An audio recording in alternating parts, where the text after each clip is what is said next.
तो क्या हाल चाल है, कैसे हैं सभी लोग। बहुत बहुत स्वागत है आप सबका। और बहुत दिनों के बाद आपसे मुलाकात हो रही है। तो आज से हम लोग एक नया सेशन शुरू कर रहे हैं, जिसमें क्लास नाइन्थ की जो पूरी फिजिक्स है ना, थोड़ी सी आपको डर तो लगता है, थोड़ा सा परेशानी भी महसूस होती है, क्योंकि क्लास नाइन्थ में फिजिक्स थोड़ी सी एडवांस होकर आपको मिलती है। क्लास एट्थ तक जो कुछ पढ़ा है वो बहुत ही बेसिक बेसिक चीज़ें पढ़ी थी, और उसी को थोड़ा एडवांस करते हुए आगे बढ़ते हैं। अब ये चीज़ें यहाँ से बिल्कुल धीरे धीरे एडवांस ही होती रहेंगी, है ना। तो आज से हम लोग शुरू कर रहे हैं क्लास नाइन्थ की फिजिक्स। और फिजिक्स में जो पहला चैप्टर लेके चल रहे हैं वो चैप्टर 4 है, ठीक है, जिसका नाम क्या है, डिस्क्राइबिंग मोशन अराउंड अस। तो चलिए शुरू करते हैं। और पहली बात तो ये समझ लीजिए कि ये चैप्टर हमसे चाहता क्या है। चैप्टर हमसे चाहता है कि आप अपने आसपास जितनी भी चीज़ों को देखते हैं, क्या उसमें आप मोशन को देख पाते हैं। मोशन कैसा भी हो, सीधा चले, आड़ा चले, तिरछा चले, गोल गोल घूमे, कैसा भी मोशन हो, क्या उसको देख पाते हैं। और अगर सही से देख पाते हैं तो समझकर उनके बारे में आप क्या निष्कर्ष, क्या आउटकम निकाल पाते हैं। ये इस चैप्टर का एक मोटा मोटा ऑब्जेक्टिव है। तो चलिए आइए बढ़ते हैं अपने सब्जेक्ट की तरफ और देखें क्या कहता है। तो चैप्टर का नाम क्या हो गया, डिस्क्राइबिंग मोशन अराउंड अस। मतलब अपने परिवेश में, अपने आसपास के वातावरण में, अपने एटमॉस्फेयर में आप मोशन को महसूस करें, मोशन को देखें, उसको समझें, और उसका आगे चल के जिससे कि हम लोग यूज कर पाएँ, ये बात ये चैप्टर कहने की करता है। आइए देखें फिर मोशन हमारे आसपास कैसे दिखती है। तो जब ध्यान से अगर देखेंगे, तो मैं कहना ही चाह रहा था कि अगर आप मोशन को देखें तो मोशन आपको अपने आसपास इन सभी चीज़ों में दिख रही है। चाहे वो इस ब्रह्मांड की, इस यूनिवर्स की सबसे बड़ी चीज़ें हों, जैसे अपने प्लेनेट हैं, अर्थ है, मून है, सोलर सिस्टम है, ये सब कुछ तो मूव कर रहे हैं ना, तो ये सब कुछ मूव कर रहे हैं, है ना। और वो मोशन सर्कुलर हो सकता है, रोटरी हो सकता है, उस पर चिंता मत करिए अभी, बस ये देखिए कि क्या हिल डुल रहे हैं, क्या मूव कर रहे हैं कि नहीं कर रहे हैं। ये सबसे बड़ी बॉडीज हैं जो मूव करती हुई हमें मालूम है कि करती हैं। अच्छा, इसी की जस्ट अपोजिट जरा इधर आइए। इधर आइए तो दिखाई पड़ता है क्या कि केमिस्ट्री में हमने पढ़ा कि जितने भी मैटर्स हैं, उस मैटर का एक एटम होता है, सबसे छोटा पार्ट जिसको कहते हैं एटम।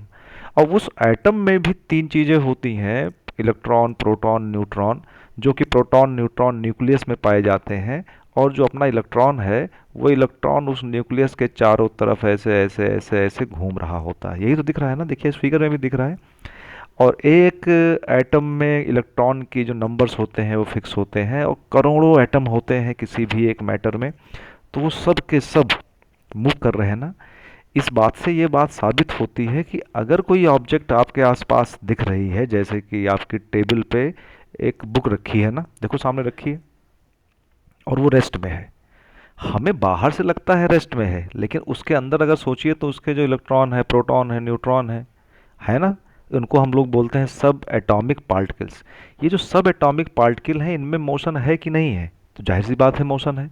तो इतने में हमें ये समझ में आ गया इस एक फिगर में कि सबसे दुनिया की सबसे बड़ी चीज़ें, ब्रह्मांड की, यूनिवर्स की सबसे बड़ी चीज़ें, और यूनिवर्स में ही सबसे छोटी चीज़ें, सब कुछ मोशन में है।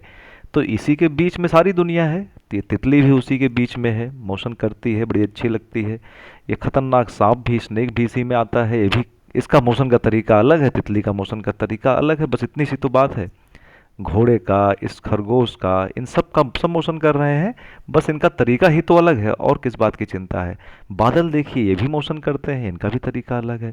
समुद्र में लहरें ऐसे ऐसे करके आ रही हैं, इनका भी तरीका अलग है ना। देखिए धुआं निकल रहा है, और कितना प्यारा सा शेप बनाता हुआ ये ऊपर की तरफ ऐसे जा रहा है। मतलब एक स्मोक पार्टिकल भी मूव कर रहे हैं। और अगर बहुत ध्यान से, बहुत मन को शांत करके देखेंगे, तो खिड़की से आती हुई धूप में नन्हे नन्हे नन्हे नन्हे जो धूल के कण हैं, जो डस्ट पार्टिकल हैं, वो भी बिल्कुल जिग जैग डांस कर रहे होते हैं, है ना।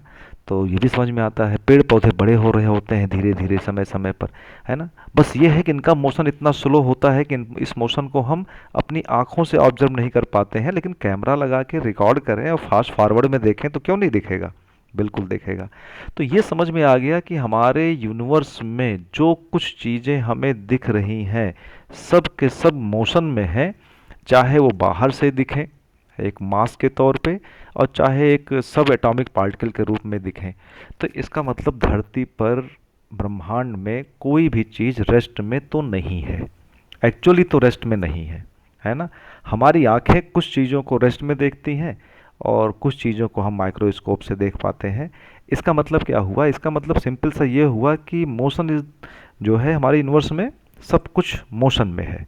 अच्छा, एक बात और मज़े की है, जैसे मैं आपसे बात कर रहा हूँ ना, जैसे मैं आपसे बात कर रहा हूँ, किस तरीके से बात करके मैं अपने जुबान को, जो हमारी टंग है उसको मैं हिला रहा हूँ, उसमें मैं मोशन दे रहा हूँ, उस मोशन की वजह से एक वाइब्रेशन पैदा हो रही है, उस वाइब्रेशन से एक साउंड पैदा हो रही है, वो साउंड आप तक जा रही है।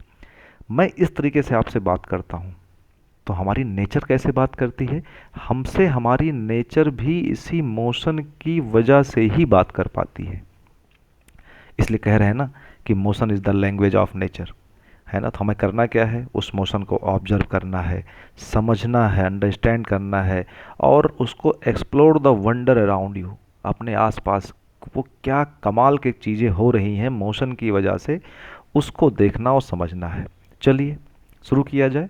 तो पहले मोशन को समझने के लिए कुछ साइंटिफिक शब्दों के साथ धीरे धीरे आगे बढ़ेंगे।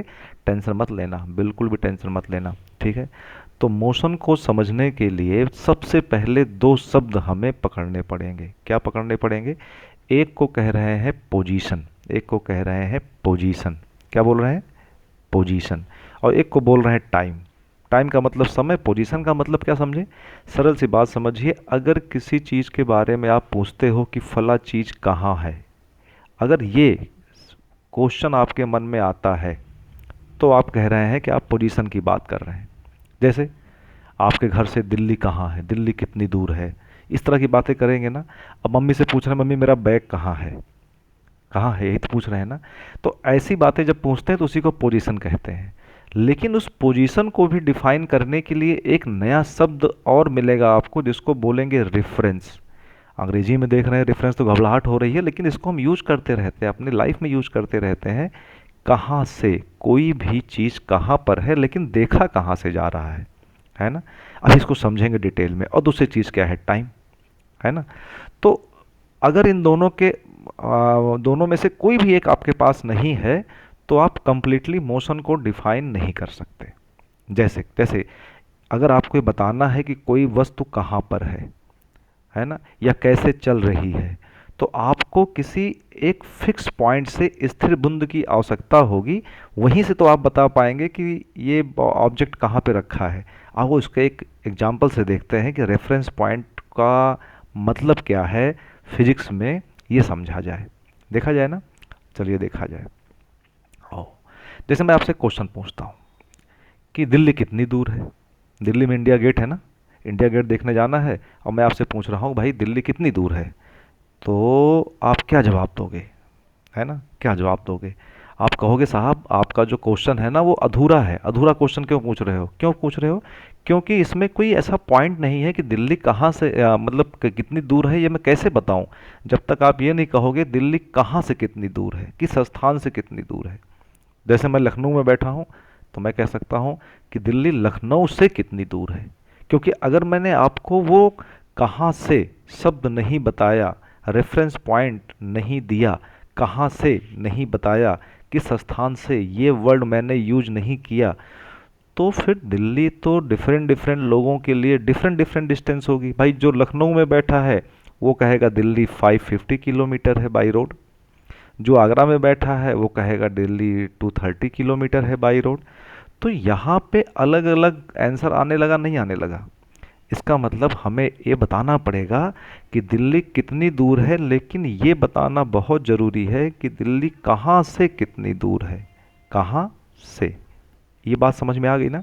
जब तक ये वर्ड नहीं यूज करेंगे तब तक बात बनेगी नहीं। और इसी कहाँ से को हम लोग क्या बोलते हैं? Reference point. पढ़े लिखे लोग इसी को रेफरेंस पॉइंट बोलते हैं। बात समझ में आ गई ना। तो कोई चीज़ कहाँ है और कहाँ से, दो शब्दों को अगर एक साथ देखेंगे तो उसको हम लोग बोलेंगे रेफरेंस पॉइंट। क्लियर? चलो आगे बढ़ें, कुछ एग्जाम्पल और देखे जाएं। जैसे एग्जाम्पल देखिए, अब ये थोड़ा साइंटिफिक एग्जाम्पल है। दिल्ली कितनी दूर है, ये तो पूछना एक सरल सिंपल बात थी आपको बस समझाने के लिए। अब ये फिजिक्स की बुक में कैसे एग्जाम्पल मिलेंगे?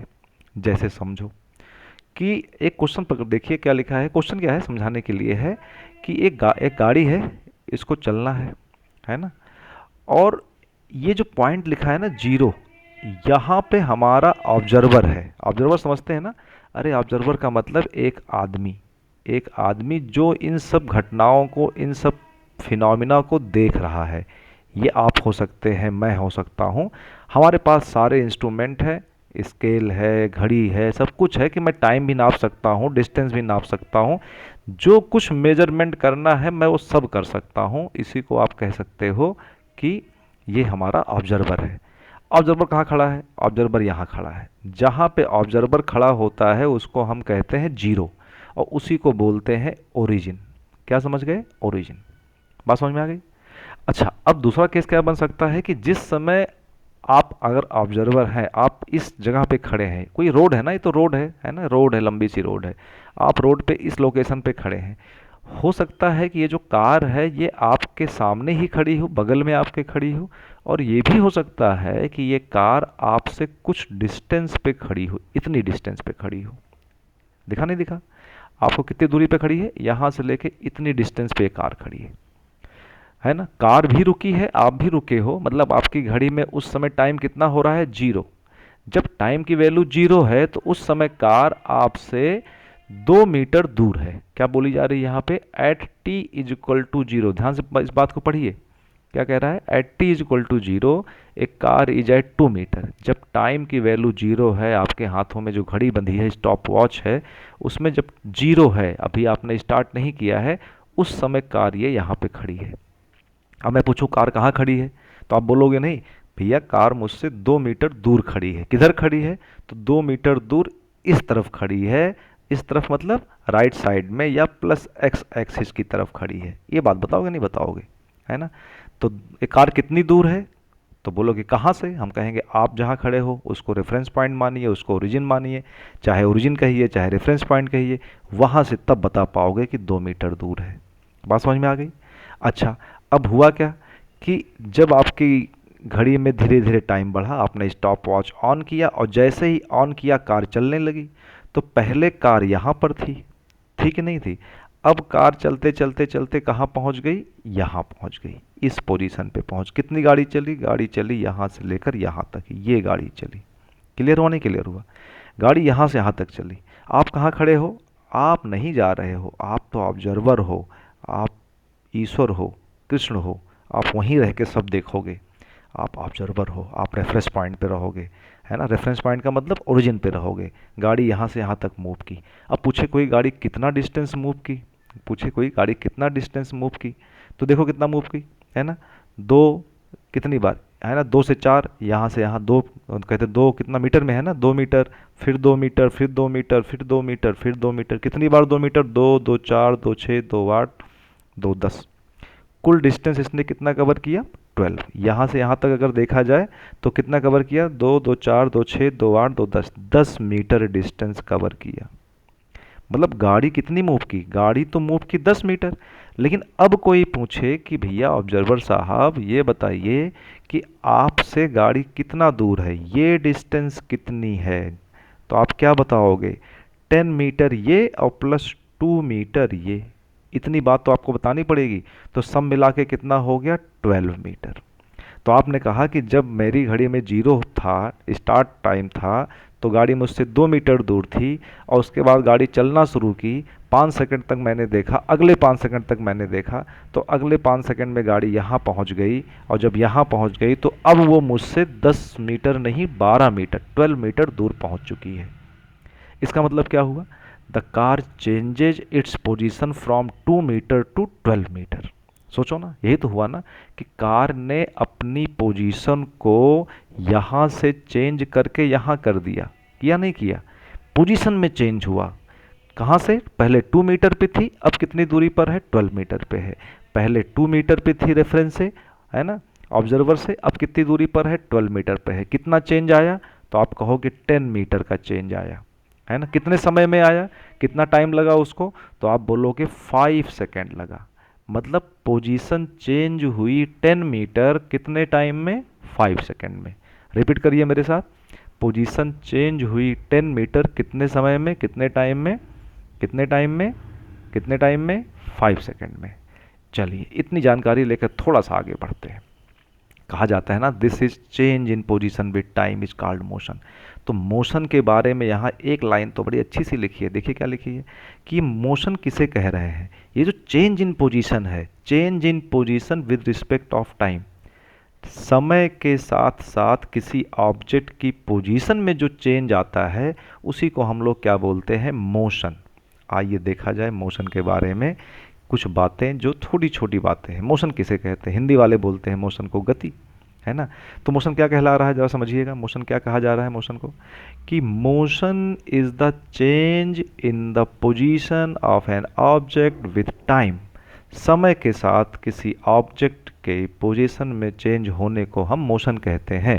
हाँ, एक बात जोड़ना जरूरी है कि with respect to reference point. ये जो रेफरेंस पॉइंट लिखा है इसी को आपने अभी किस नाम से जाना था, इसी को आपने कहा था ओरिजिन। किस नाम से जाना था, ओरिजिन।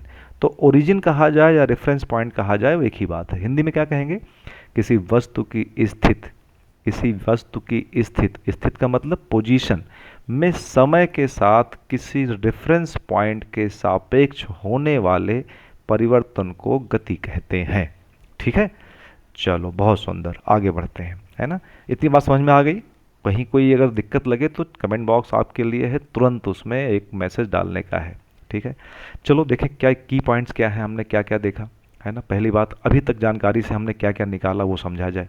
क्या समझा जाए कि मोशन मीन्स, जब जब भी हम कहते हैं मोशन, इसका मतलब सिर्फ इतना है कि change in position with time from a reference point. Change in position with time from a reference point. If position changes as time passes, जैसे जैसे देखो टाइम को तो कोई रोक नहीं सकता, अगर बॉडी में पोजीशन चेंज हो या ना हो ये तो आपके ऊपर है, आप गाड़ी चलाओ या ना चलाओ ये आपके ऊपर है।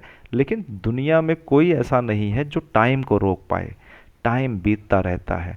टाइम के बीतने के साथ साथ अगर पोजीशन में चेंज हो रहा है तो हम कहते हैं कि ऑब्जेक्ट इज मूविंग, और अगर नहीं हो रहा है तो कहेंगे कि ऑब्जेक्ट इज इन रेस्ट। लेकिन टाइम तो आगे बढ़ता रहेगा, टाइम को नहीं रोक सकते हो, है ना। If position remain in the same with time, जहाँ गाड़ी पहले थी वहीं खड़ी रहे, टाइम तो बढ़ ही रहा है, घड़ी में टिक टिक टिक टिक चल ही रहा है, तो हम क्या बोलेंगे कि ऑब्जेक्ट इज एट रेस्ट। इतनी बातें, दो तीन बातें निकल आई ना बढ़िया सी। इसका मतलब ये हुआ कि position and time together completely describe the motion of an object. मतलब किसी बॉडी का अगर मोशन को डिफाइन करना है तो इसका मतलब दो वर्ड आपको जरूरी है, पोजीशन प्लस टाइम। अगर इन दोनों को आप नहीं समझ पाते हो, पोजीशन और टाइम को साथ साथ नहीं समझ पाते हो, तो मोशन देखने में दिक्कत होगी। अब समझने के लिए करना क्या है, घड़ी में, हाथ में घड़ी है या जो भी आपके पास मोबाइल है उसका स्टॉप वॉच ऑन करिए, उसको देखिए, साथ साथ किसी बॉडी को मूव करते हुए देखिए। आप जहाँ पे खड़े हैं, जहाँ से देख रहे हैं, वही हमारा क्या है, रेफरेंस पॉइंट। ये बात ध्यान रखिएगा, रेफरेंस पॉइंट के साथ काम करना है, रेफरेंस पॉइंट। इतनी बात क्लियर होगी। चलिए, उम्मीद है कि समझ में आ रहा होगा, और जहाँ ना समझ में आए तुरंत एक मैसेज डालना है। ठीक है, चलो अगली बात क्या हुई, हमने तो समझ लिया कि मोशन किसे कहते हैं। तो मोशन किसे कहते हैं, मोशन कहते हैं जब कोई ऑब्जेक्ट अपनी पोजीशन को चेंज कर रहा हो, उसे मोशन कहते हैं, है ना। इतनी बात समझ में आ गई। लेकिन अब ये बात समझनी है कि पोजीशन तो चेंज हो रही है, ठीक है, लेकिन पोजीशन चेंज होने का जो तरीका है, पोजीशन चेंज होने का जो तरीका है, उस तरीके पे बात करनी है। तरीका समझ रहे हैं ना, तरीका। अरे भाई, जैसे आप अपने घर से निकले और स्कूल गए, है ना। अब एक लड़का सीधे सीधे स्कूल जा रहा है, एक लड़का कभी इस रोड पे गया, कभी उस रोड पे गया, वहाँ से चॉकलेट लिया, वहाँ से टॉफ़ी लिया, उस दोस्त को बुलाया कि चलो भाई साथ चलते हैं, ऐसे ऐसे करके टहलते घूमते जा रहा है। घर से निकलकर स्कूल पहुँचने के तरीके भी तो अलग अलग हो सकते हैं, करते हो कि नहीं करते हो, है ना। तो वैसे ही कोई ऑब्जेक्ट अगर मूव करता है, आप देखो गाड़ी चलती है सड़क पे, डिफरेंट डिफरेंट गाड़ियाँ डिफरेंट डिफरेंट तरीके से लोग चलाते हैं, कोई जिग जैग चला रहा है, कोई लेफ्ट राइट कर रहा है, कोई रैश ड्राइविंग कर रहा है। तो ये जो तरीके, बहुत सारे तरीके हैं, किस बात के तरीके, way an object position change with time. समय के साथ किसी ऑब्जेक्ट की जो पोजीशन चेंज हो रही है वो किस तरीके से चेंज हो रही है, इसके बारे में बात करना है। तो आपके सिलेबस के लिए ही मैं कन्फाइंड होकर चल रहा हूँ, बाकी बहुत सारे तरीकों को जो आप हायर क्लासेज में 11th में पढ़ेंगे जाके, उसकी चर्चा यहाँ नहीं कर रहे हैं। मोटे तौर पे जो आपके लिए सुटेबल है, जो आपको समझना है, उसकी बात कर रहे हैं। तो दो तरीकों की बात यहाँ की जाएगी। एक तरीका तो ये हुआ, क्या हुआ, ये तरीका हुआ, और एक तरीका ये हुआ। देखो ध्यान से, कह रहा है स्ट्रेट लाइन मोशन और एक कह रहा है कर्वी लीनियर मोशन, है ना। Straight line motion, straight line motion के दो नाम है बेटा, ध्यान रखना। स्ट्रेट लाइन मोशन या इसी को बोलते हैं रेक्टिलीनियर मोशन, और कर्वी लीनियर मोशन के मतलब क्या हुआ कि कर्व पाथ पे मोशन, है ना। और पहले एक फिगर देखें तो शायद ये बात फिर से पलट के यहाँ आएंगे तो ज़्यादा समझ में आएगी। शायद एक फिगर देखें, जैसे कुछ एग्जांपल देखो। स्ट्रेट लाइन मोशन का मतलब क्या समझा जाए, स्ट्रेट लाइन मोशन का मतलब क्या समझा जाए, ये देखना है पहले। तो देखो जरा ध्यान से, स्ट्रेट लाइन मोशन का मतलब क्या है, स्ट्रेट लाइन मोशन, ठीक है। अगर कोई चीज़ सीधी चल रही हो, जैसे ट्रेन है, देखो ट्रेन का ट्रैक बिल्कुल सीधा चला जा रहा है। जब तक ट्रेन का ट्रैक सीधा है तब तक स्ट्रेट लाइन है। अगर ट्रेन घूमने लगी तो हम उसको स्ट्रेट लाइन नहीं कहेंगे। इतनी बात क्लियर हो रही है। तो स्ट्रेट लाइन मोशन का मतलब क्या हुआ कि the object move along straight path, है ना। स्ट्रेट पाथ होने का मतलब उसकी डायरेक्शन फिक्स रहेगी। जैसे मान लो कोई गाड़ी वेस्ट में जा रही है ना। तो वेस्ट में जा रही है तो अगर वो स्ट्रेट ही रहेगा तो उसका रास्ता तो बदलेगा नहीं, उसका रास्ता तो बदलेगा नहीं, बिल्कुल नहीं बदलेगा। तो जैसे आपकी ये ट्रेन दिख रही है, जैसे स्ट्रेट हाईवे पर ये कार दिख रही है। जैसे लिफ्ट का मोशन देखिए तो लिफ्ट ऊपर जाता है और नीचे भी आता है, ये भी तो स्ट्रेट लाइन मोशन हुआ। अच्छा, कर्वीलिनियर मोशन देखिए, जैसे आपने बॉल फेंका, आप देखिए जब बॉल थ्रो करते हो तो बॉल सीधे ऐसे नहीं जाता ना, ऐसे तो नहीं जाता बॉल सीधे, बॉल सीधे से नहीं आता ना, ऐसे आता है क्या, नहीं जाता। बॉल का पाथ जो ये रेड कलर से दिखाया जा रहा है, एक्चुअल बॉल का पाथ तो ये है ना। ये पढ़ना है क्लास 11th में, इसको हम लोग बोलते हैं प्रोजेक्टाइल मोशन, आगे पढ़ेंगे, ठीक है ना। लेकिन यहाँ पे अभी हम इसको कर्वीलिनियर करके छोड़ देंगे क्योंकि अपने पास सिलेबस में ये है नहीं, है ना, ठीक है। तो प्रोजेक्टाइल मोशन सिलेबस में नहीं। जैसे कार देखिए, कार घूमने लगी, अब ये स्ट्रेट पाथ से कर्व पाथ आ गया, है ना। साइकिल यहाँ पे चला रहे थे आप, साइकिल घूमने लगी, है ना। सन के अबाउट अपनी अर्थ देखिए तो रोटेट कर रही है कि नहीं कर रही है। अब सन के अबाउट जो अपनी अर्थ है वो ऐसे करके घूम रही है, तो ये भी हमारा कर्वी लीनियर मोशन हो गया। अब ये बात समझ में आने लगी कि स्ट्रेट लाइन मोशन में दो चीज़ें फिक्स हैं, कि रास्ता सीधा रहेगा और डायरेक्शन नहीं बदलेगी, और कर्वी लीनियर मोशन में एक बात फिक्स हो गई कि डायरेक्शन बदलती रहेगी, रास्ता सीधा नहीं रहेगा। अगर इस बात को अब समझने की कोशिश करें तो कुछ बातें निकल के आएंगी। क्या निकल के आएगी कि the object move along straight path, एक बात ये समझ में आ गई, है ना, सीधे सीधे पाथ पे मूव करेगी, और the direction of the motion remain same, और डायरेक्शन हमेशा एक ही रहेगा। कर्व में क्या होगा, the object move along a curve path, curve समझते हैं ना, किसी भी गोल हो जाए या इधर उधर चलने लगे, है ना। The direction of motion change continuously, लगातार डायरेक्शन जो है वो किसी भी मोशन की चेंज होती रहेगी। अब जब मोशन कह रहे हैं तो दिमाग में आ रहा है ना कि मोशन का मतलब क्या है, change of position of an object with respect to time from a reference point is known as motion. ये पिछली बात है, उस बात को भूलिएगा नहीं। तो हमने स्ट्रेट लाइन मोशन और कर्वी लीनियर मोशन देखा और उसके बाद इसके कुछ एग्जाम्पल भी देखे, है ना। तो the way of an object change its position with time can be along a straight path और अलोंग ए कर्वी लीनियर पाथ। तो चाहे वो कर्व पे घूमे चाहे स्ट्रेट पाथ पे घूमे।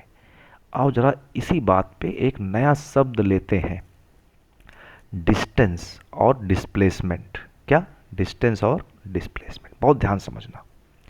डिस्टेंस और डिस्प्लेसमेंट हिंदी में क्या बोलते हैं, डिस्टेंस को बोलते हैं दूरी और डिस्प्लेसमेंट को बोलते हैं विस्थापन। क्या बोलते हैं, विस्थापन, ठीक है।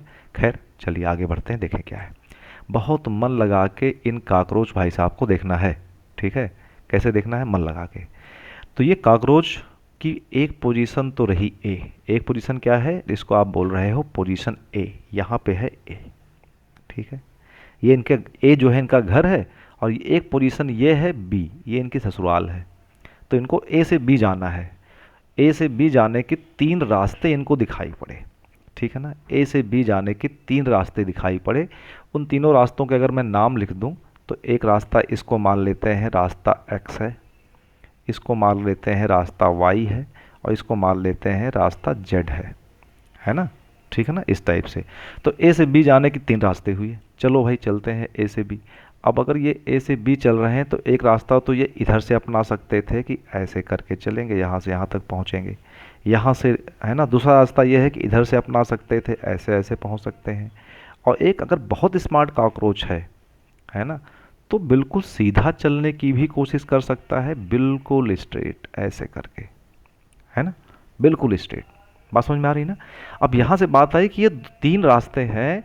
मान लेते हैं, एग्जांपल ले लेते हैं कि सपोज दैट एक्स वाला रास्ता ये कहते हैं 40 मीटर है, मान लेते हैं 40 मीटर है। ये वाई वाला रास्ता मान लेते हैं 30 मीटर है ना। और ये जो सबसे छोटा वाला ए से बी तक स्ट्रेट रास्ता है, इसको हम मान लेते हैं ये 15 मीटर है। तो क्या ये सब एक ही हैं? क्या ये सब एक ही हैं? अब यहीं पे एक बात आती, नहीं भाई ये सब एक नहीं है ना। ये जो टर्म लिखा हुआ है 40 मीटर, इसको मैं कहता हूँ डिस्टेंस। इसको क्या कहा जाएगा? डिस्टेंस। ये है डिस्टेंस, ठीक है। ठीक वैसे ही ये जो लिखा हुआ है ये भी क्या कहलाएगा? डिस्टेंस। ये भी होगा डिस्टेंस, है ना। अच्छा, एक जो बीच में वर्ड लिखा हुआ है ये, इसको हम लोग कहेंगे डिस्प्लेसमेंट, ठीक है, डिस्प्लेसमेंट। अब समझे जरा क्या बात है कहने का। डिस्टेंस और डिस्प्लेसमेंट हमें बताता क्या है, अंतर देखें क्या है।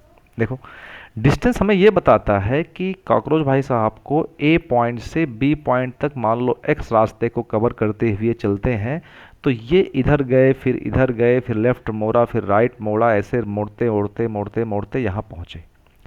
तो इन्होंने पूरा जो रास्ता है, ये जो पूरा पाथ है, इस पाथ की लेंथ क्या है, इस पाथ की कुल लंबाई कितनी है, उसी को हम लोग बोलते हैं डिस्टेंस। बात समझ में आ गई?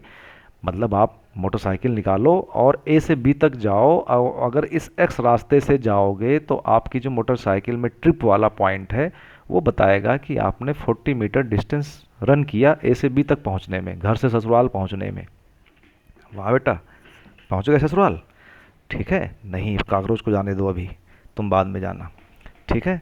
तो ये रास्ता हो गया। अच्छा, दूसरा रास्ता क्या है? ए से अगर वाई वाला रास्ता अपनाएगा, वाई वाला रास्ता अपनाया जाएगा तो इस रास्ते को फॉलो करते हुए जाएगा। तो ये भी वही चीज़ हुई कि पूरे रास्ते में कितनी डिस्टेंस, कितना पाथ लेंथ कवर किया, उसको आप बोल रहे हैं 30 मीटर। अब जरा तीसरी बात समझो डिस्प्लेसमेंट को, जो ज़्यादा इंपॉर्टेंट है। वो क्या कहलाता है कि आप, ये जो काकरोच भाई साहब थे, ये पहले कहाँ थे, उनका स्टार्ट पॉइंट देखा जाए तो पहले कहाँ पे है? ये इनका स्टार्ट पॉइंट है ना। स्टार्ट, ये इनका क्या है? स्टार्ट पॉइंट है। ये क्या है इनका? Start point. क्यों नहीं लिख रहा भाई? हाँ, ये इनका है स्टार्ट पॉइंट, ठीक है। और ये इनका है एंड पॉइंट, एंड पॉइंट है। बात समझ में आ रही?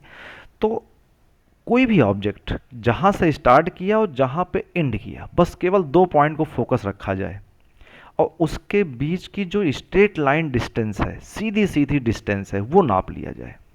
तो हम यही तो कहेंगे कि भैया तुम रास्ता कहीं से भी आए हो, हमें फ़र्क नहीं पड़ता किस रास्ते से आप ससुराल पहुँचे हो, मुझे बस इतना पता है तुम पहले ए पर थे, अब बी पर हो, और ए से बी के बीच की दूरी 15 मीटर है।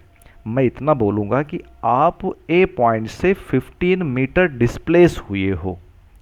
ये 15 मीटर डिस्प्लेसमेंट पाने के लिए हो सकता है आप एक्स रास्ते से गए हो तो 40 मीटर, और वाई रास्ते से गए हो तो 30 मीटर आपने कवर किया है ना। ऐसा आप बोलोगे, ऐसे ही बोलोगे ना, ठीक है। कि इतना क्लियर हुआ? तो इतना कवर किया है, लेकिन मेरे लिए आप क्या हो, आपने डिस्प्लेसमेंट कितना लिया है? डिस्प्लेसमेंट का मतलब हिंदी में बोलते हैं विस्थापन। एक जगह से दूसरी जगह तक विस्थापित होने में कितना डिस्टेंस कवर किया, उसको बोलते हैं डिस्प्लेसमेंट, स्ट्रेट लाइन। अब एक बात तो समझ में आ गई कि जो ये जेड है, जेड ये कैसा होगा? ये सबसे कम होगा। इससे छोटा रास्ता हो सकता है क्या? ये जो जेड है ये सबसे छोटा होगा ना। कुछ ही कोई भी रास्ता अपना ले, क्या 15 मीटर से कम डिस्टेंस ट्रेवल करके ये ए से बी तक पहुंच सकता है, स्टार्ट से एंड पॉइंट पे पहुंच सकता है? किसी किसी बुक में या किसी किसी क्वेश्चन में इसे स्टार्ट को बोलेंगे इनिशियल पोजीशन। क्या बोलेंगे? इनिशियल। इनिशियल का मतलब प्रारंभिक, इनिशियल बोलेंगे इसी को, है ना। और इसी को एंड को बोलेंगे, ऑब्लिक करके लिख रहा हूँ मैं, फाइनल। तो चाहे एंड बोले चाहे फाइनल बोले वो एक ही बात है। क्या बात समझे? Final position. तो इनिशियल पोजीशन, फाइनल पोजीशन या स्टार्ट और एंड एक ही बात हुई। तो कहने का मतलब ये हुआ कि डिस्टेंस और डिस्प्लेसमेंट में क्या अंतर निकला? पाथ लेंथ हमारी डिस्टेंस कहलाएगी और दो पोजीशन के बीच की minimum distance, straight line distance, हमें क्या कहलाएगी? वो कहलाएगी डिस्प्लेसमेंट। तो इतनी बात तो हो गई। अब जरा इस पे जब कुछ और एग्जाम्पल देखेंगे और कुछ प्रॉब्लम लगाएंगे तो ये बात ज़्यादा क्लियर होगी। जितनी बातें मैंने बोली उसी को थोड़ा सा पढ़े लिखे लोग कैसे बोलते हैं वो भी देख लिया जाए, देखा जाए ना। चलो क्या है डिस्टेंस, क्या कह रहे हैं? Distance is the total length of the actual path. जिस रास्ते से एक्चुअली कॉकरोच गया था, जिस रास्ते से एक्चुअली आप स्कूल जाते हो, वो आपके घर से स्कूल की डिस्टेंस है। लेकिन एरियल डिस्टेंस, हवा में अगर स्ट्रेट लाइन खींचा जाए, अगर एरोप्लेन से आपको स्कूल जाना हो तो आप वो सड़क वाले से थोड़ी जाओगे, तब तो सीधे सीधे जाओगे ना, एरियल डिस्टेंस लेके जाओगे। उसको हम लोग बोलेंगे डिस्प्लेसमेंट। क्या बोलेंगे? Displacement is the shortest straight line distance. सबसे छोटा और सीधी लाइन में देखा गया डिस्टेंस को हम डिस्प्लेसमेंट कहते हैं। इसका मतलब डिस्प्लेसमेंट भी एक तरह का डिस्टेंस है, लेकिन सबसे छोटा डिस्टेंस है। क्या मैंने बोला? डिस्प्लेसमेंट कोई अलग दुनिया से नहीं आया, डिस्प्लेसमेंट भी डिस्टेंस है, लेकिन सबसे छोटा डिस्टेंस है। और डिस्टेंस क्या है? वो कुछ भी हो सकता है, जिस रास्ते से आप जाओगे उसमें होगा। तो ज़रा डिस्टेंस के बारे में थोड़ी और चर्चा किया जाए, इसके जो प्रॉपर्टीज़ हैं, करेक्टरिस्टिक हैं, वो देखा जाए। डिस्टेंस किस पे डिपेंड करता है? It depend on the actual path. Actually आप किस रास्ते को फॉलो करते हुए आगे बढ़ोगे, है ना। It is scalar quantity, tension मत लो, अभी हम लोग चर्चा करेंगे स्केलर और वेक्टर क्वांटिटी पे, है ना। ये जो डिस्टेंस है ये या तो जीरो होगा या पॉजिटिव होगा, डिस्टेंस कभी नेगेटिव नहीं होता, है ना। जैसे आपने मोटरसाइकिल चलाई तो जो मोटरसाइकिल में जो डिस्टेंस नापता है, जो आपका एक मीटर लगा है ना, उसमें देखो स्कूटी में लगा होगा, मोटरसाइकिल में लगा होगा, वो किलोमीटर नापता है कि आपने की गाड़ी कितने किलोमीटर चली। वो जीरो से शुरू होता है, आगे बढ़ता रहता है, वो कभी नेगेटिव में नहीं आता, है ना। तो इट ऑलवेज पॉजिटिव और जीरो, या तो जीरो होगा या पॉजिटिव होगा। और एसआई यूनिट क्या होगी? मीटर, है ना। अभी टेंशन मत लो, डिस्प्लेसमेंट हमारा नेगेटिव भी होता है, लेकिन जब न्यूमेरिकल लगाएंगे ना तब समझ में आएगा। थोड़ा सा देखें इसकी प्रॉपर्टी क्या है। क्या कह रहा है? Displacement is the shortest straight line from initial point two the final position. हमने बोला था ना, कहीं इनिशियल लिखा होगा, कहीं स्टार्ट लिखा होगा, टेंशन नहीं लेने का। along with the direction. इसकी प्रॉपर्टीज क्या ठहरी? It depend only on the initial and final position. बीच की दुनिया से कोई मतलब नहीं है। घर से निकले, कॉलेज पहुँचे, स्कूल पहुँचे, और किस रास्ते से गए उससे मतलब नहीं है। ये समझिए कि आप अपने घर से एक हेलीकॉप्टर में टेक ऑफ करके और बिल्कुल एक एंगल पे सीधा जाके स्कूल की छत पे लैंड कर गए, बिल्कुल स्ट्रेट लाइन, नीचे सड़क पे क्या हो रहा कोई मतलब नहीं। It is a vector quantity. मैंने क्या बोला? अभी स्केलर वेक्टर के चक्कर में नहीं पड़ना, आगे डिटेल में देखेंगे, अभी समझाएंगे बढ़िया से। क्योंकि ये वेक्टर क्वांटिटी है, इसलिए ये कभी पॉजिटिव भी होगा, कभी नेगेटिव भी होगा, कभी जीरो भी होगा। कैसे जीरो होगा? जीरो तो समझ ही सकते हैं, पॉजिटिव नेगेटिव, नेगेटिव की तो बात की बात है। और इसकी जो एसआई यूनिट है वो भी मीटर होती है, क्योंकि डिस्प्लेसमेंट भी एक तरह का क्या है? डिस्टेंस ही तो है, सबसे छोटा डिस्टेंस है। अब बात जरा हम करने वाले हैं आपसे कि जीरो का मतलब क्या है। जीरो का मतलब भाई ये है, शायद आगे कुछ हो अपने पास, देखो यहाँ देख लेते हैं। मान के चलो ये जो कॉकरोच भाई साहब हैं, स्टार्ट किए यहाँ से और एक्स रास्ते से घूम के ऐसे ऐसे जा जाके और ससुराल गए, ससुराल से लौट के शाम तक अपने घर वापस आ गए। अगर ये ए से बी पे गए और बी से वापस ए पे आ गए, है ना, एक्स रास्ते से गए थे और वाई रास्ते से लौट आए। ऐसा हो सकता नहीं हो सकता है कि जो कॉकरोच भाई साहब हैं ये क्या कर रहे हैं, ये कर क्या रहे हैं कि ये ए से चले ससुराल गए, ऐसे ऐसे करके इस रास्ते को फॉलो करते हुए यहाँ गए। कितना डिस्टेंस ट्रेवल किया, 40। खाना पीना बढ़िया से खा के सबसे मिल मिला के शाम तक ये इस रास्ते से वापस लौट के घर पहुँच गए। इनसे किसी ने पूछा गाड़ी कितनी चलाए हो, तो कितना बताएंगे, 40 + 30 70 किलोमीटर। कुल गाड़ी कितनी चली, तो बोलेंगे 70 किलोमीटर नहीं, 70 मीटर, है ना, 70 मीटर, ठीक है ना। लेकिन पूछे कि आपका डिस्प्लेसमेंट कितना है, तो यार कहेंगे कि मैं पहले स्टार्ट किया था तो घर से ही स्टार्ट किया था, ये मेरी इनिशियल पोजीशन है, और वापस आ गया हूँ घर पे तो मेरी फाइनल पोजीशन भी वही है। तो डिस्प्लेसमेंट कितना हुआ, मेरी तो इनिशियल और फाइनल पोजीशन एक ही जगह पे है, तो मेरा डिस्प्लेसमेंट कितना हो गया, डिस्प्लेसमेंट हो गया जीरो। डिस्प्लेसमेंट कितना हो गया, जीरो। तो जीरो का मतलब समझे आप क्या है, अगर कोई ऑब्जेक्ट जहाँ से चले वहीं से चलने के बाद वापस लौट के वहीं पहुंच जाए, तो उसको हम लोग बोलते हैं कि इनिशियल पोजीशन और फाइनल पोजीशन सेम हो गई हैं। इसका मतलब आपका डिस्प्लेसमेंट अब जीरो हो गया है। लेकिन डिस्टेंस जीरो नहीं हुई है, डिस्टेंस 70 मीटर और डिस्प्लेसमेंट जीरो। बात समझ में आ गई। चलो अब देखिए डिस्टेंस एंड डिस्प्लेसमेंट को थोड़ा सा और एग्जाम्पल के साथ देखा जाए, थोड़ा सा एग्जाम्पल के साथ। अब जैसे मान लीजिए ये कार है और कार ए पॉइंट पे खड़ी है, यहाँ पे खड़ी है, उसको जाना कहाँ है, सी पॉइंट पे। तो इसने क्या रास्ता अपनाया, पहले ऐसे करके इधर से जाके ऐसे करके गया। तो डिस्टेंस कितना हुआ, देखिए 40 मीटर तक तो ऊपर चढ़ा है ना, या ऊपर गया होगा, कुछ पहाड़ी टाइप का दिख रहा है, या दो है ना रास्ता है, मतलब 40 मीटर ये हुआ, 60 मीटर ये हुआ। टोटल कितना ट्रेवल किया, तो A B plus B C 40 + 60 कितना हो गया, 100 मीटर, है ना। ये 100 मीटर कैसे आ रहा है, it depend on the actual path. Scalar quantity है, ये सारी बातें हम लोगों ने देख ली है। लेकिन ये भी तो हो सकता था कि ये गाड़ी अपनी रोड से ना चला के ये घास पे लेके सीधे चला जाता, ये चला जाता। तो अगर ऐसे जाता गाड़ी लेके, तो क्या ये 100 मीटर होता, नहीं, तब तो 80 मीटर होता। ये क्या हुआ, डिस्प्लेसमेंट। रास्ते से कोई मतलब नहीं, इनिशियल पोजीशन यहाँ पे और फाइनल पोजीशन यहाँ पे, बस इतनी सी बात समझ में आ गई। ये हुआ डिस्प्लेसमेंट। और अगर कहीं लौट के वापस चला आता, भले ही वो वापस आने के लिए ये वाला रास्ता अपनाता, ऐसे ऐसे करके मान लो वापस चला आया, अगर ये वापस चला आया तो हमारा डिस्प्लेसमेंट कितना हो गया, डिस्प्लेसमेंट हो गया जीरो। जीरो, बात समझ में आ गई। और डिस्टेंस कितनी हो गई, यहाँ से यहाँ तक गया था 80, और वापस कैसे आया, इस रास्ते से आ गया, तो प्लस का 100, तो कितना हो गया, ये हो गया डिस्टेंस। क्लियर हो गई। ये डिस्टेंस कितनी हो गई, 180। 180, बात समझ में आ गई ना, ये डिस्टेंस हो गई 180। क्लियर। चलिए, तो उम्मीद है कि ये बात आपको समझ में आ गई होगी। थोड़ा आगे बढ़ें, थोड़ा सा आगे बढ़ें।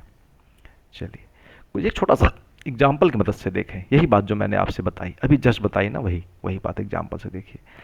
ये क्या है, student walk 50 metre east, east south north west समझते हैं ना, ऐसे करके एक लाइन खींच दीजिए। तो इधर होता है नॉर्थ, इधर होता है साउथ, इधर होता है ईस्ट, और इधर होता है वेस्ट, ऐसे ही होता है ना। तो ये लड़का क्या किया कि यहाँ से स्टार्ट किया, इसका स्टार्ट पॉइंट ये है और एंड पॉइंट ये है, फिर लौट के वहीं आ गया। स्टूडेंट वॉक 50 मीटर ईस्ट, यहाँ से इधर गया 50 मीटर, ये वाली डिस्टेंस। फिर लौट के वापस 50 मीटर बैक हो गया, क्योंकि वेस्ट में घूमा, बैक गया तो 50 मीटर वेस्ट आ गया। 50 गया था, 50 लौट के आ गया। अब कोई पूछे कि डिस्टेंस कितना है, भाई 50 गया, 50 आगे गया और 50 ही पीछे लौट के आया। तो मोटरसाइकिल में जो डिस्टेंस मेजर करता है वो मीटर कितना बताएगा, वो बताएगा कि ये 100 मीटर गाड़ी चला के आ रहा है। तो ये तो एक्चुअल पाथ लेंथ हुई ना, तो एक्चुअल पाथ लेंथ को क्या बोलते हैं, डिस्टेंस। और कोई पूछे डिस्प्लेसमेंट, डिस्प्लेसमेंट क्या हो गया, जीरो। क्यों हो गया भाई, कोई पूछे क्यों हो गया, तो कहेंगे कि जो इसकी इनिशियल पोजीशन थी, प्रारंभिक अवस्था थी, इनिशियल एंड फाइनल, ये जो एंड फाइनल है, ये दोनों क्या हो गए, सेम हो गए। फाइनल ये जो है सेम जगह पे है, सेम। जब सेम है तो बीच का गैप खत्म, और अगर बीच का गैप खत्म तो डिस्प्लेसमेंट हमारे पास क्या हो गया, जीरो। बात समझ में आ गई ना, क्लियर हुआ। चलो आगे बढ़ते हैं, कुछ और एग्जाम्पल देखते हैं। ये देखिए बड़ा प्यारा सा प्रॉब्लम है। कह रहा है कि सपोज दैट कोई स्ट्रेट रोड है और उस पर कार 30 मीटर ईस्ट मूव करती है ना, 30 मीटर ईस्ट मूव करती है। तो जैसे मान लो जब मोशन हो रहा है तो मोशन के लिए हमें रेफरेंस पॉइंट देखना पड़ेगा। हमने कहा देखो ये वाला पॉइंट रेफरेंस पॉइंट है, ऑब्जर्वर यहीं खड़ा है, यहीं से देख रहा है, कार भी यहीं खड़ी थी, 30 मीटर ईस्ट मूव की। 30 मीटर ईस्ट मूव करने का मतलब क्या हुआ कि मान लेते हैं इस ओरिजिन से रेफरेंस पॉइंट से ईस्ट किधर होता है, ईस्ट इधर होता है, तो हमने कहा 30 मीटर ईस्ट मूव कर रही है। कैसे, ध्यान देना, 30 मीटर मूव कर रही है ईस्ट। और देखा जाए तो ये यहाँ से गया ऐसे ऐसे ऐसे ऐसे करके, मान लीजिए ये हो गया 30 मीटर, यहाँ पे पहुँच गया, और ये हो गई गाड़ी यहाँ पहुँच गई, है ना। एक कार मूव 30 मीटर ईस्ट, ये डिस्टेंस कितनी है, 30 मीटर। क्लियर हुआ ना, 30 मीटर। और ये पॉइंट क्या है, ये पॉइंट हमारा ओरिजिन है, इसी को क्या बोलते हैं, रेफरेंस पॉइंट। ऑब्जर्वर भाई साहब कहाँ खड़े हैं, ऑब्जर्वर कौन है, आप ही ऑब्जर्वर हो और कोई नहीं है। आप यहाँ से खड़े होकर देख रहे हो गाड़ी जा रही है ना, और जाके यहाँ पे रुक गई। तो यहाँ से गाड़ी स्टार्ट हुई, ये पॉइंट कहाँ क्या हुआ, स्टार्ट पॉइंट है। ये तो गाड़ी हमारी यहाँ से स्टार्ट हुई, है ना, ये गाड़ी हमारी क्या हुई, यहाँ से स्टार्ट हुई। एक मिनट को थोड़ा साफ कर दें, हाँ, यहाँ से गाड़ी हमारा स्टार्ट हुआ और यहाँ पे जाके ये एंड हुई। रास्ता हमारा सीधा सीधा है। कोई पूछे कि डिस्टेंस कितना ट्रेवल किया, तो एक्चुअल पाथ ही स्ट्रेट लाइन है। इस केस में क्या दिखाई पड़ रहा है, इस केस में दिखाई पड़ रहा है जो एक्चुअल पाथ है, जिस रास्ते से गाड़ी लेके गया, इत्तेफाक से वो जो एक्चुअल पाथ है वही पाथ ही अगर स्ट्रेट लाइन बन जाए, वही पाथ ही स्ट्रेट लाइन है। और अगर वही पाथ स्ट्रेट लाइन है, इसका मतलब डिस्टेंस ट्रेवल्ड और डिस्प्लेसमेंट दोनों सेम हो जाएंगे। इसका मतलब जो हमारा डिस्टेंस होगा वही तो डिस्प्लेसमेंट हो जाएगा। डिस्टेंस और डिस्प्लेसमेंट हमारे सेम हो जाएंगे अगर एक्चुअल पाथ ही हमारे पास स्ट्रेट लाइन मिल गया। कैसे भाई, गाड़ी सीधी सीधी सीधी सीधी यहाँ तक पहुँच गई, पहुँच गई नहीं पहुँच गई, है ना, सीधी सीधी पहुंची थी, डिस्प्लेसमेंट हुआ। कोई पूछे गाड़ी कितनी चली तो बोलोगे 30 मीटर।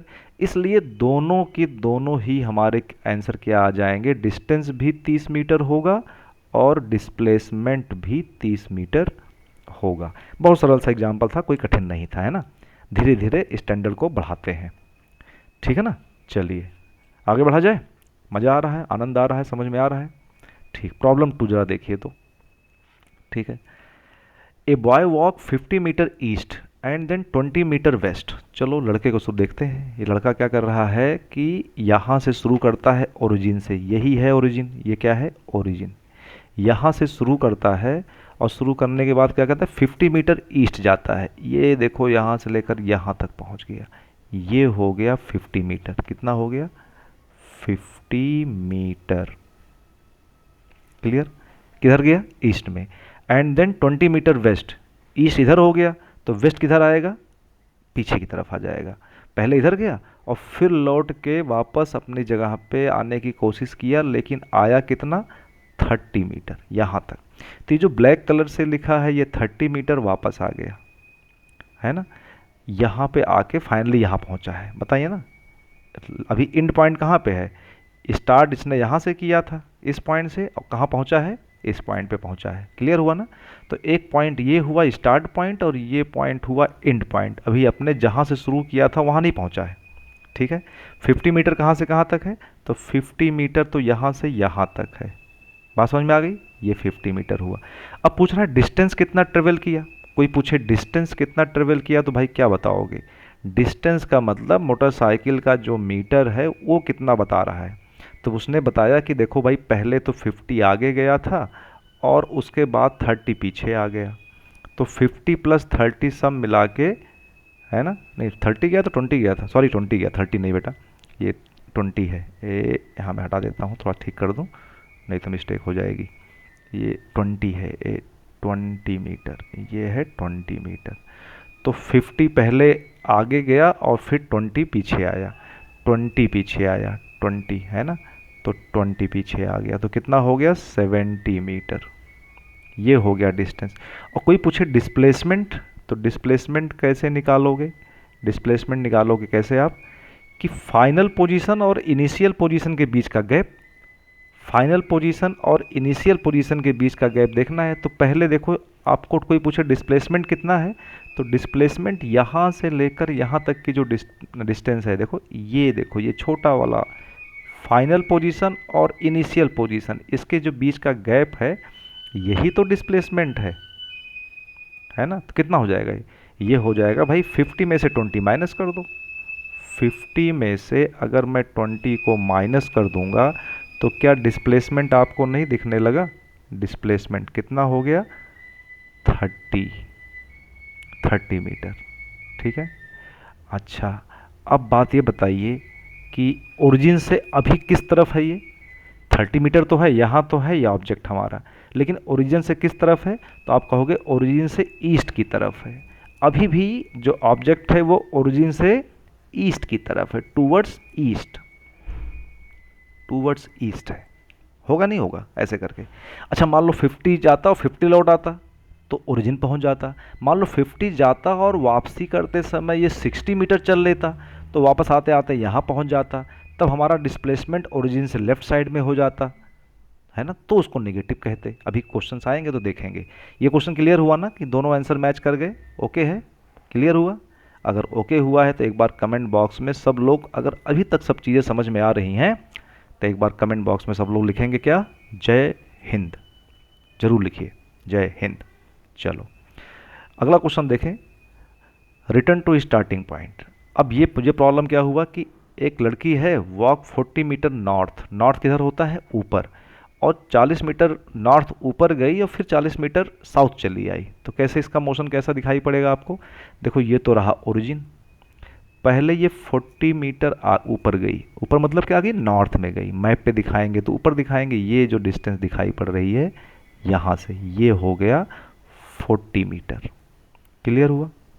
उसके बाद इसने फिर क्या पैतरा बदला, यहाँ से वापस आ गई फिर से 40 मीटर। अब जरा जल्दी से बताओ डिस्टेंस कितना हुआ और डिस्प्लेसमेंट कितना हुआ? अब तो समझ में आ गया है ना। कोई भी बता देगा कि डिस्टेंस कितना हुआ, कुल गाड़ी कितनी चली, डिस्टेंस कितना हुआ, तो आप बोलोगे 40 प्लस 40, कुल कितना हो गया? 80 मीटर। हुआ कि नहीं हुआ? कोई पूछे डिस्प्लेसमेंट कितना हुआ, कोई पूछे डिस्प्लेसमेंट कितना हुआ, डिस्प्लेसमेंट भाई साहब क्या बताओगे?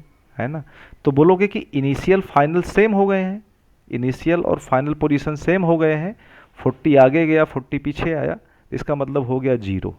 अभी मन में आ रहा होगा कि सर ये तो समझा दे रहे हो आप जीरो, ये जीरो आएगा कैसे? ये तो मन में आ रहा होगा ना कि जीरो कैसे आएगा। यहीं से बात समझ में आती है कि जो डिस्प्लेसमेंट है वेक्टर क्वांटिटी है। देखो ओरिजिन से जब हम दूर जाते हैं, जब हम ओरिजिन से दूर जाते हैं, जब हम ओरिजिन से दूर जाते हैं, है ना, अपने से, देखो ये हम यहाँ खड़े थे, हम कहाँ खड़े थे? हम यहाँ खड़े थे, यही तो खड़े हैं। ऑब्जर्वर कौन है? आप ही तो ऑब्जर्वर हो। ऑब्जर्वर से जब कोई ऑब्जेक्ट दूर जा रहा होता है तो नॉर्मली हम उसको पॉजिटिव मान लेते हैं, इसको हमने मान लिया पॉजिटिव। ऑब्जर्वर को यहाँ से दिख रहा है कि वो मुझसे कोई चीज़ दूर जा रही है, वो मोटरसाइकिल मुझसे दूर जा रही है, तो हम उसको पॉजिटिव मानेंगे।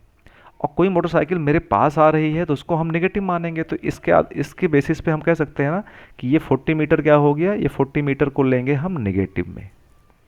लेकिन डिस्प्लेसमेंट की बात हो रही है, डिस्टेंस की बात नहीं करेंगे। डिस्टेंस में कोई पॉजिटिव नेगेटिव नहीं होगा, केवल डिस्प्लेसमेंट पे। सॉरी, क्या हो गया ये, रुको जरा,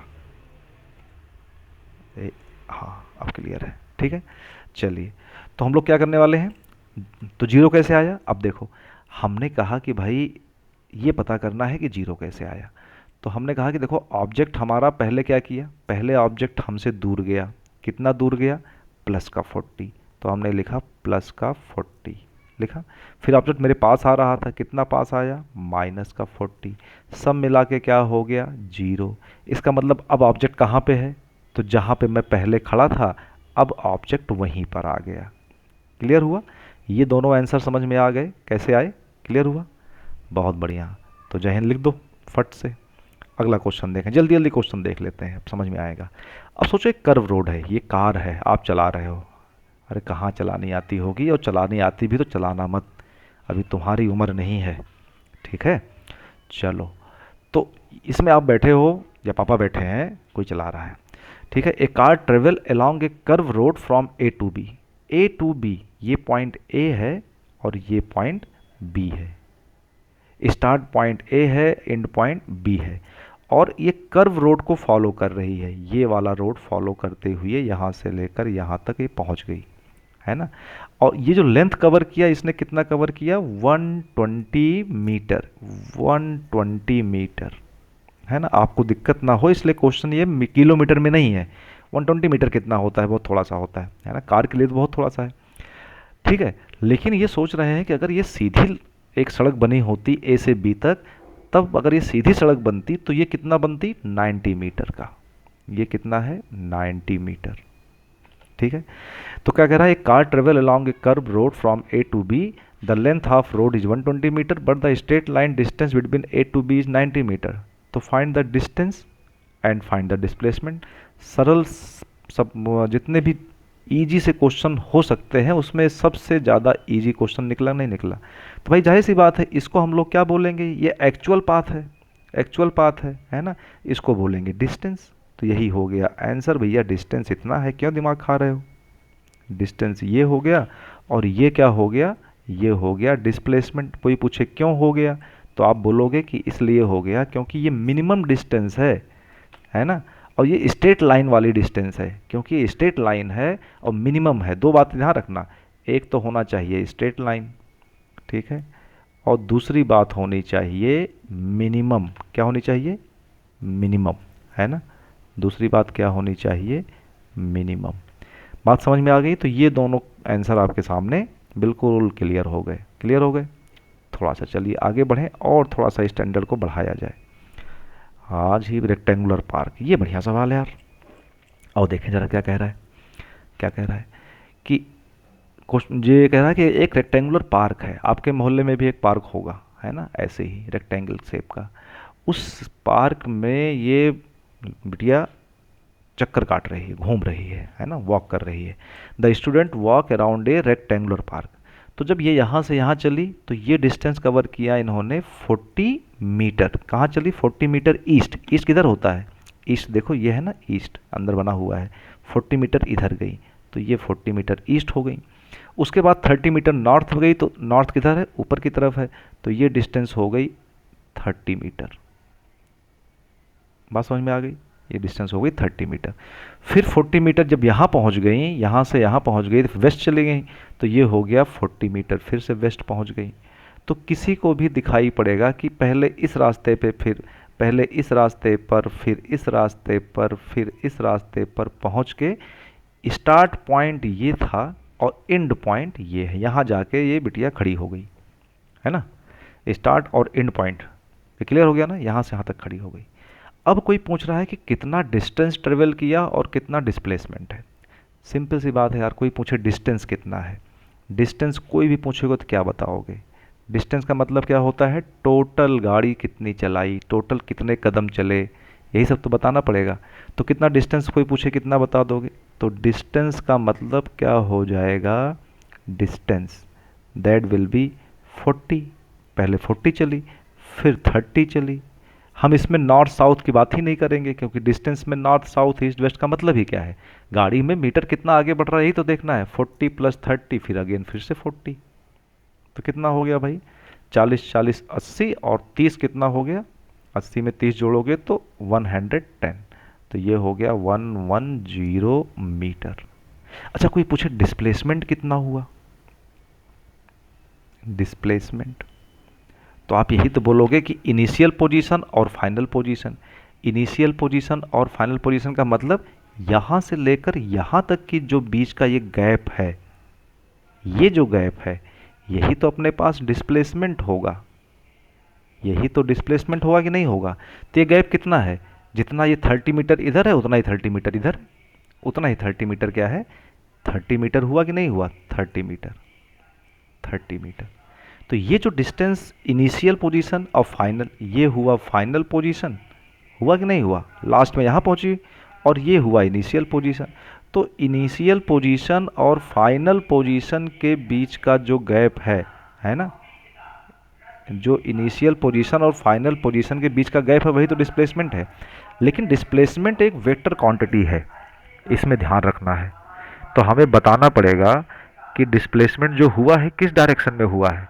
ये 30 मीटर तो कहीं भी हो सकता था ना, तो 30 मीटर किधर हुआ है, नॉर्थ में। इस समय अपनी ओरिजिनल पोजीशन से ये बिटिया कहाँ पे है, ओरिजिनल पोजीशन से, ओरिजिनल पोजीशन यहाँ पे थी, इस पॉइंट पे थी। इधर से ये वाला पॉइंट किस तरफ है, तो आप देखो कि ये वाला पॉइंट हमारा किस तरफ है, ये वाला पॉइंट नॉर्थ में है कि नहीं है, ये वाला पॉइंट नॉर्थ में है कि नहीं है, नॉर्थ में। जहाँ से ऑब्जर्वर देख रहा है वहाँ से फाइनल पॉइंट किधर है, नॉर्थ में है। तो डिस्प्लेसमेंट कितना हो गया हमारे पास, 30 मीटर नॉर्थ। क्या हो गया, 30 मीटर नॉर्थ। क्लियर, चलो बहुत बढ़िया। पहले मैं छोटे छोटे क्वेश्चन लिया है, अब कुछ क्वेश्चन अच्छे वाले आएंगे। हाँ, सर्कुलर वाला बहुत ध्यान से समझना, बहुत ध्यान से, बहुत मन लगा के। बस एक दो क्वेश्चन और लेंगे और आज का वीडियो फिर यहाँ पे रोकेंगे, लंबा हो जाएगा तो ठीक नहीं लगेगा ना। लेकिन यहाँ तक मेरा मकसद था कि डिस्टेंस डिस्प्लेसमेंट क्लियर हो जाए। तो a body is moving along a circular path of radius R. इस सर्किल का जो रेडियस है वो आर है, पार्क है, बड़ा सा पार्क है। What will be the distance travel and displacement of the body when it complete half revolution. मतलब सोचो ज़रा, यहाँ पे कोई ऑब्जेक्ट था, ऑब्जेक्ट थी, कोई गाड़ी थी, कुछ भी थी, साइकिल थी, कोई लेके आप चला रहे हो। आप यहाँ से चलते चलते ऐसे करके चलते चलते चलते चलते चलते चलते चलते चलते चलते चलते यहाँ पहुँच गए। बात समझ में आ गई ना, ये हाफ रिवोल्यूशन आपने कंप्लीट कर दिया, आधा चक्कर मार दिया ना। तो ये वाला पॉइंट कहलाया स्टार्टिंग पॉइंट ए और ये हुआ हमारा फाइनल पॉइंट बी। ए से बी तक आप आए हो। आप ज़रा मुझे बताओ कि पूछ रहा है कि इसका डिस्टेंस कितना है और डिस्प्लेसमेंट कितना है। तो पहले डिस्प्लेसमेंट देख लें, आसान दिखाई पड़ रहा है। इसका इसका रेडियस कितना है, तो ये सबने बता रखा है कि इसका जो रेडियस है वो रेडियस है, मान लेते हैं यहाँ लिखा है ना कैपिटल आर, रेडियस है कैपिटल आर। चलो देखें, कैपिटल आर होने का मतलब, अब कोई पूछे कि ए से बी के बीच की लेंथ कितनी है, स्ट्रेट लाइन डिस्टेंस कितना है, तो ए से बी तक देखो ये हो गया आर और ये हो गया आर, ये हो गया आर और ये हो गया आर। तो ये कितना हो गया सब मिला के 2r। तो डिस्प्लेसमेंट तो यार एक लाख तुरंत निकल गया। कोई पूछे डिस्प्लेसमेंट कितना है, तो डिस्प्लेसमेंट निकलने में तो कोई देर ही नहीं लगी। वो कितना हो गया, r प्लस आर। डिस्प्लेसमेंट के लिए क्या चाहिए, स्ट्रेट लाइन डिस्टेंस है ना, मिनिमम डिस्टेंस। तो कितना हो गया 2r, ये हो गया 2r। अच्छा किधर हो गया, तो आप कहोगे ना कि इनिशियल पॉइंट ये था, स्टार्ट यहाँ से किया था इसने। तो स्टार्ट अगर यहाँ से किया था, ये ओरिजिन है, तो स्टार्ट इधर किया था तो किस साइड में गया, इधर ईस्ट होता है, इधर वेस्ट होता है। तो ब्रैकेट में लिख दो कि स्टार्टिंग पॉइंट से ए से ये कहाँ गया, वेस्ट साइड में। हो गया नहीं हो गया, ठीक है। तो डिस्प्लेसमेंट तो हमारे पास ये आ गया भाई। क्लियर हुआ, समझ में आया कि नहीं आया, डिस्प्लेसमेंट ये समझ में आ गया। अच्छा अब बात आती है डिस्प्लेसमेंट और डिस्टेंस की। डिस्टेंस के लिए आप ये कहना चाह रहे हो कि भाई डिस्टेंस तो हमारा एक्चुअल पाथ है। एक्चुअल पाथ का मतलब, एक्चुअल पाथ का मतलब क्या हुआ, एक्चुअल पाथ का मतलब ये हुआ कि हम ए से बी तक पहुंचने में असली रास्ता जो अपना रहे हैं ये वाला। ये कितना है, सरकमफ्रेंस तो मालूम है आपको सर्किल का, उस सरकमफ्रेंस का हाफ है कि नहीं है ना। तो अगर कोई पूछे डिस्टेंस कितनी है, तो डिस्टेंस बताने में कोई समस्या क्या, डिस्टेंस कितना बताओगे, जो हमारे पास सरकमफ्रेंस है। सरकमफ्रेंस का मतलब क्या होता है, कितना होता है सरकमफ्रेंस सर्किल का, दैट इज 2πr, ये होता है ना, दैट इज 2πr, ये हुआ सरकमफ्रेंस। और इसी का आधा कर देंगे तो ये हो गया ए से बी तक की लेंथ, एक्चुअल लेंथ। तो डिस्टेंस कितना आ गया, डिस्टेंस आपको मिल गया that will be πr। Clear भाई। तो एक आंसर ये हो गया डिस्टेंस का और एक आंसर ये हो गया डिस्प्लेसमेंट का। बात समझ में आ रही ना, ओके माने, क्लियर है। चलो जी बहुत सुंदर। अब एक प्रॉब्लम शायद और है अपने पास, वो देख लेते हैं, है ना। हाँ, ये सबसे बेहतरीन प्रॉब्लम है, सबसे बेहतरीन। थोड़ा सा बाकी सभी सभी प्रॉब्लम से थोड़ी सी टफ भी लगेगी देखने में। देखो ध्यान से, कह रहा है कि क्वेश्चन पिछला वाला ही है। ये बिटिया है जो एक्स पॉइंट से स्टार्ट करती है, जेड पॉइंट तक पहुंचती है। Consider the figure if the student reaches a point Z as shown in the figure. क्या कर रही है ये कर रही है कि ए यहाँ से स्टार्ट करना है इनको। किस पॉइंट से स्टार्ट करना है? इस पॉइंट से स्टार्ट करना है, और इस रास्ते को फॉलो करते करते बड़ा सा पार्क है तो ये यहाँ जाके पहुँच जाती हैं, इस रास्ते को फॉलो करते करते। मतलब एक पूरे सर्किल का 1/4 चक्कर तो हो गया, 1/4 चौथाई। तो पूछ रहे हैं डिस्टेंस बताओ और डिस्प्लेसमेंट बताओ। इस बार डिस्टेंस तो हमें आसान लग रही है, तो डिस्टेंस तो हम एक्चुअल दिखाएंगे। डिस्टेंस कितनी हो जाएगी, पहले डिस्टेंस निकाल लें, फिर आते हैं डिस्प्लेसमेंट में। डिस्टेंस कितना हो जाएगा? देखो भाई, सरकमफ्रेंस कितना होता है? 2πr। पिछले क्वेश्चन में इसी सरकमफ्रेंस का आधा चक्कर लिया गया था, इसमें लिया जाएगा चौथाई चक्कर। क्यों? क्योंकि ये क्या है, this is the 1/4 part, 1/4 part, यही तो है ना, this is 1/4 part of A circumference, है ना। तो 1/4 पार्ट हो गया, तो डिस्टेंस कितना आ गई, दूरी कितनी आ गई? दूरी हो गई भाई, डिस्टेंस हो गया, 2 से 2 कट गया, दैट विल बी πr/2। तो ये अपने पास एक आंसर तो पक्का हो गया, डिस्टेंस वाला काम तो हमने करके रख लिया, हो गया ना। अब बात करते हैं हम लोग किसकी? डिस्प्लेसमेंट की। बहुत ध्यान से समझना बात को, डिस्प्लेसमेंट को बहुत ध्यान से। आइए देखा जाए। डिस्प्लेसमेंट अगर देखें तो डिस्प्लेसमेंट में क्या दिखाई पड़ेगा? शॉर्टेस्ट डिस्टेंस चाहिए, स्ट्रेट लाइन डिस्टेंस चाहिए। इसका मतलब हमें एक्स से जेड के बीच में एक स्ट्रेट लाइन खींचनी चाहिए, एक स्ट्रेट लाइन खींचनी चाहिए, तब जाके बात बनेगी। तो ये देखिए, मैंने एक स्ट्रेट लाइन खींचा, ये यही जो एक्स जेड है, स्ट्रेट लाइन है, यही तो अपने पास डिस्प्लेसमेंट है। तो कोई पूछे कि भाई डिस्प्लेसमेंट कितना है, डिस्प्लेसमेंट के लिए क्या कंडीशन है?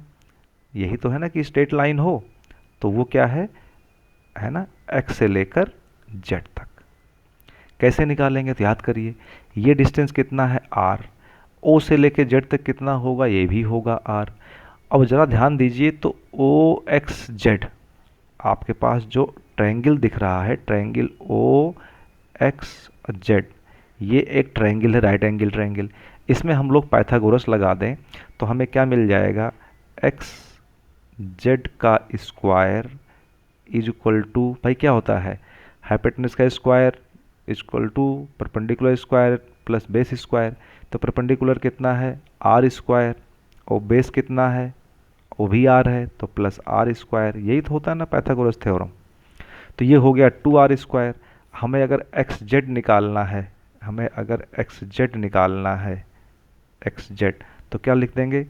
2r स्क्वायर का अंडर रूट, और जब इसका अंडर रूट निकालेंगे तो r बाहर आ जाएगा और √2 अंदर बचेगा। बस यही आंसर हो गया। √2 की वैल्यू कितनी होती है? 1.414, ठीक है ना। तो ये अपने पास एक आंसर आ गया, ये हो गया डिस्प्लेसमेंट, ये हो गया अपने पास डिस्प्लेसमेंट। बात समझ में आ गई? तो डिस्टेंस क्लियर हुई, डिस्प्लेसमेंट क्लियर हुई, है ना। हाँ, अब डायरेक्शन की बात अगर यहाँ कोई करेगा, भाई डायरेक्शन बताओ, ज़बरदस्ती है तो क्या बताना पड़ेगा। अब इस केस में डायरेक्शन बताने के लिए हम आगे चल के पढ़ेंगे, हमें ये एंगल बताना पड़ेगा। अब यहाँ नॉर्थ साउथ ईस्ट वेस्ट नहीं कह सकते ना, ये जो एंगल है ना, ये जो थीटा एंगल है, अगर इस थीटा एंगल को कहीं से कैलकुलेट करके निकाल दें तो ये हो जाएगा डायरेक्शन, है ना। लेकिन अभी आपने ट्रिग्नोमेट्री पढ़ी नहीं है, ट्रिग्नोमेट्री आप क्लास 10th में पढ़ोगे, इसलिए अभी हम लोग इस डायरेक्शन की बात यहाँ पे नहीं करेंगे, क्योंकि इस ट्रायंगल को निकालने के लिए, इस एंगल को निकालने के लिए हमें ट्रिग्नोमेट्री पढ़नी पड़ेगी। ट्रिग्नोमेट्री के लिए आपको क्लास 10th का वेट करना पड़ेगा। तो इसलिए हम डिस्प्लेसमेंट यहाँ पे और डिस्टेंस यहाँ निकाल के हैप्पी हैप्पी हो जाते हैं, ठीक है ना। चलो थोड़ा और देखें, ये एक प्रॉब्लम और है अच्छी सी, ध्यान से देखना, मज़ा आ जाएगा देख के, है ना। और लगभग हम लोग यहाँ पे शायद एक प्रॉब्लम और है, फिर आज का सेशन यहीं पे रोकेंगे, ठीक है। चलो देखा जाए क्या कहना चाह रहा है। एक काकरोच है, काकरोच भाई साहब चले आ रहे हैं बार बार, जंतर मंतर से घर यहाँ तक आ गए। चलो, and cockroach moves along the grid through point A, है ना। देखो ए पॉइंट से कॉकरोच मूव करता है, ए से कहाँ जाता है, बी पे, ए से कहाँ जाता है, बी पे। किस रास्ते से जा रहे हैं, तो ये इस रास्ते से जा रहे हैं। किधर गए, ए से गए बी पे, बी से गए फिर सी पे, फिर सी से गए फिर डी पे, फिर डी से गए ई पे, फिर डी से गए ये ई पे, फिर डी से गए ये ई पे, और फिर ई से गए फिर ये एफ पे, यहाँ तक पहुँच गए। इतना सफ़र पूरा किया। मतलब स्टार्टिंग पॉइंट कहाँ पे है, यहाँ पे है, और फाइनल पॉइंट कहाँ पर है, यहाँ पे है। बात समझ में आ गई। एफ का मतलब फाइनल हो गया यहाँ पे, और इसका मतलब हो गया स्टार्टिंग पॉइंट। बात क्लियर हुई, ये हुई। रुकिए, स्टार्ट पॉइंट और एंड पॉइंट समझ में आ गया ना। स्टार्ट पॉइंट कहाँ पे है, एंड पॉइंट कहाँ पे है, तो ये हमारा ए स्टार्ट पॉइंट है और ये हो गया एंड पॉइंट। क्वेश्चन क्या पूछ रहा है ना। जितने भी ब्लॉक यहाँ दिख रहे हैं, ग्राफ पेपर दिख रहा है ना, सारे के सारे ब्लॉक कैसे कैसे हैं, तो ब्लॉक जो है 0.5 किलोमीटर का एक ब्लॉक है। The side of square tiles, square tile समझ रहे हैं ना। जैसे मान लीजिए ये स्क्वायर बना है, ये स्क्वायर बना है, ये स्क्वायर बना है, तो ये 0.5 और ऊपर भी 0.5 ऐसे ऐसे करके है। तो calculate the total distance covered by the moving object. तो भाई ये जो ऑब्जेक्ट साहब है कॉकरोच, कितना डिस्टेंस कवर किए, तो देखें ज़रा कितने स्क्वायर इन्होंने कवर किए हैं, कितने ब्लॉक। तो 1 2 3 4 5 6 7 8 9, है ना, फिर 10, फिर ये 11, फिर ये 12, और फिर ये 13। इन्होंने 13 ब्लॉक कवर किए हैं। 13 समझ रहे हैं ना। तो टोटल डिस्टेंस कितनी गाड़ी चलाई इन्होंने, गाड़ी कितनी चलाई, तो अगर हम कोई पूछे कि डिस्टेंस कितना कवर किया, तो हम डिस्टेंस तो आराम से निकाल सकते हैं, क्योंकि इन्होंने 13 ब्लॉक कवर किया। 13 और एक ब्लॉक कितने का है, 0.5 का है, 0.5 मीटर का है एक ब्लॉक, है ना। तो 13 कितना हो जाएगा, 13 का हाफ हो जाएगा, that will be 6.5, that will be 6.5 kilometre. ठीक है ना, आसान लगा, सही है। अच्छा, अब बात करनी है कि इनका जो है the find the magnitude of the displacement of the object. Displacement कितना है, बात समझ रहे हैं ना, डिस्प्लेसमेंट कितना है। डिस्प्लेसमेंट थोड़ा सा अपने आप में काम करना पड़ेगा। कैसे करना पड़ेगा, ध्यान देना, ध्यान देना। डिस्प्लेसमेंट यहाँ पे देखो ए से एफ पहुँचा है, इनिशियल पॉइंट ए है, फाइनल पॉइंट एफ है। ए से एफ ये ट्रायंगल दिख रहा है ना। डिस्प्लेसमेंट के लिए आपको पिछली बार की तरह ही जो ट्रायंगल है उस ट्रायंगल में वर्क करना पड़ेगा। किस ट्रायंगल में, ट्रायंगल देखेंगे A F H, A F और एच। इस ट्रायंगल में मन लगा के देखिए क्या दिखाई पड़ रहा है, ध्यान देना, ध्यान देना क्या दिखाई पड़ रहा है। इस ट्रायंगल में हमें डिस्प्लेसमेंट कोई पूछे कितना है, तो हमें डिस्प्लेसमेंट क्या बताएंगे, हम बताएंगे भाई डिस्प्लेसमेंट कितना है, तो कहेंगे डिस्प्लेसमेंट ए से लेके एफ तक है। डिस्प्लेसमेंट कितना है, तो डिस्प्लेसमेंट इज इक्वल टू हुआ ए एफ, यही हुआ ना। अच्छा, ए एफ निकालने का तरीका क्या होगा, फिर इस ट्रायंगल में देखें तो राइट एंगल ट्रायंगल है, अगेन पाइथागोरस थ्योरम। तो हाइपोटेनस का स्क्वायर मतलब ए एफ का स्क्वायर, ए एफ का स्क्वायर इक्वल टू क्या लिखेंगे, ए एच का स्क्वायर, ए एच का स्क्वायर, और प्लस प्लस एफ एच का स्क्वायर या एच एफ का स्क्वायर लिख लीजिए, एच एफ का स्क्वायर। ये तो हुआ ना। चलो ए एच स्क्वायर देखा जाए क्या कहलाएगा। ए एच कितना होगा, कितने ब्लॉक हैं, 4 ब्लॉक हैं, 4 ब्लॉक हैं, और एक ब्लॉक कितना लंबा है 0.5 का, तो कितना हो गया, है ना भाई, 4 ब्लॉक हैं, एक ब्लॉक 0.5 का, तो हो गया सब मिला के 2 किलोमीटर, है ना। 0.5 0.5 0.5 0.5 4 बार जोड़ोगे तो कितना हो जाएगा 2 किलोमीटर। तो 2 का स्क्वायर करोगे तो यहाँ आ जाएगा 4। अच्छा, एच एफ देखिए कितना है ना, एच एफ कितना है, 1 2 3, 3 ब्लॉक हैं, 3 ब्लॉक का मतलब हो गया 1.5, या रुको मैं इसको अभी स्क्वायर के फॉर्म में लिखूं तो ज़्यादा ठीक रहेगा, आपको भी सुविधा रहेगी समझने में। रुकिए ज़रा, हाँ रुको रुको, तो मैं भी इसको ऐसे ना लिख के ऐसे ही लिखूं जैसा आप चाह रहे हो, ठीक है। कैसे लिखा जाए? तो भाई ए एच की वैल्यू क्या हो जाएगी? एच की वैल्यू हो जाएगी 2। तो 2 का स्क्वायर। अब समझ में आया 4 कैसे आया? 2 का स्क्वायर। और एच एफ कितना हो जाएगा? 3 ब्लॉक हैं, है ना? देखो 3 ब्लॉक कौन से हैं, समझ में आ रहा नहीं समझ में आ रहा? 3 ब्लॉक ऐसे हैं एच एफ, देखिएगा 1 2 और 3। ये जो डिस्टेंस है ये 3 ब्लॉक से मिलके बना नहीं बना है, तो मतलब 1.5 हो गया। इसका मतलब ये 1.5 हो गया, 1.5 का square equal to A F का स्क्वायर। ठीक है, इसका मतलब ए एफ को अगर हम सॉल्व कर लेंगे अंडर रूट निकाल के, ए एफ को अगर हम सॉल्व कर लेंगे अंडर रूट निकाल के, मेरे पास थोड़ा सा स्पेस की कमी है, तो ये हो जाएगा 4 और प्लस 1.5 का स्क्वायर पकड़ लीजिए, 1.5 का स्क्वायर ले लीजिए। सॉल्व कर देंगे तो ये आंसर हमको मिल जाएगा 2.5 किलोमीटर। 2.5 किलोमीटर मिल जाएगा, इसको आप सॉल्व कर लेंगे। ठीक है ना, इतना काम थोड़ा सा कर लीजिए, सॉल्व करेंगे तभी तो मज़ा आएगा। सॉल्व करेंगे तो आपको 2.5, तो ये दोनों आंसर आपको मिल गए, 2.5 और 6.5 किलोमीटर। एक डिस्टेंस मिल गया और एक डिस्प्लेसमेंट मिल गया। क्लियर हुआ? चलिए एक लास्ट क्वेश्चन हम लोग पकड़ते हैं, या इसको आपको मैं देता हूँ होमवर्क के लिए, ये ट्राई करना। वैसे तो एनसीईआरटी का प्रॉब्लम है ये, है ना? ठीक है, ये प्रॉब्लम आपको दिख रही है ना? ठीक है, इसको आपके लिए ये मैं आपके लिए छोड़ता हूँ होमवर्क के लिए, जिससे कि आप इसको थोड़ा करें, और नेक्स्ट वीडियो में जब मिलेंगे ना तो इसको हम आपके लिए सॉल्व करेंगे, यहाँ से स्टार्ट करेंगे। एच डब्ल्यू के लिए मैं आपको देता हूँ, ये टेबल आपको पूरी कंप्लीट करके रखनी है। और कोई प्रॉब्लम आएगी तो कमेंट बॉक्स आपके पास है, उसमें आप ज़रूर लिखिएगा। उस कमेंट बॉक्स को पढ़ के अगले वीडियो में जो भी प्रॉब्लम आपकी होगी उसको सॉल्व की जाएगी। ठीक है ना? तो ये आपके लिए एक होमवर्क छोड़ के जा रहा हूँ मैं, और उसके बाद देखें कि आगे क्या चीज़ है। तो आगे, अच्छा आगे तो भाई थैंक यू है। चलिए, तो अगर यहाँ तक जो कुछ आज मैंने शुरू किया इसको अंत तक ले जाएंगे, पूरी बातों को बहुत डिटेल से समझेंगे, तो अगर आज का ये सेशन, आज का ये वीडियो, आज का ये क्लास आपको ठीक लगी है और लग रहा है कुछ ठीक ठाक तरीके से समझ में आया है, तो वीडियो को लाइक करिएगा, चैनल को सब्सक्राइब करिएगा, है ना? और फिर देखते हैं नेक्स्ट टर्न पे आपसे मिलेंगे और बहुत अच्छे कंटेंट के साथ आपसे फिर से मिलेंगे।